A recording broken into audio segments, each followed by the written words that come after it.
குடும்ப ஆட்சியை வீழ்த்தி மக்கள் ஆட்சியை தமிழக மக்கள் நிறுவப் போகும் தேர்தல் தான் 2026 சட்டமன்ற தேர்தல்னு அதிமுக பொதுச் செயலாளர் எடப்பாடி பழனிசாமி தெரிவிச்சிருக்காரு.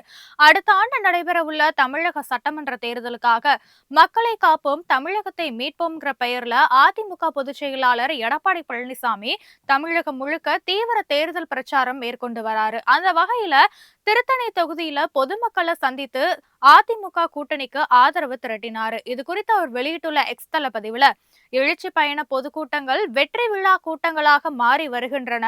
கண்ணுக்கு எட்டும் தூரம் வரை திருத்தணி தொகுதியில் கூடியிருந்த கூட்டம் வெற்றி களிப்பு கூட்டமாகவே நடைபெற்றதுன்னு குறிப்பிட்டிருக்காரு. அதிமுக ஆட்சியில தமிழ்நாடு வளமாக இருந்தது.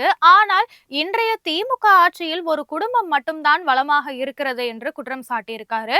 மன்னர் பரம்பரையாக தங்களை நினைத்துக் கொள்ளும் ஒரு குடும்பத்துடைய ஆட்சியை ஜனநாயக பூர்வாக வேறறுத்து அதிமுகவுடைய மக்களாட்சிய தமிழக மக்கள் நிறுவப் போகும் தேர்தல் தான் 2026 சட்டமன்ற தேர்தல்னு எடப்பாடி பழனிசாமி தெரிவிச்சிருக்காரு.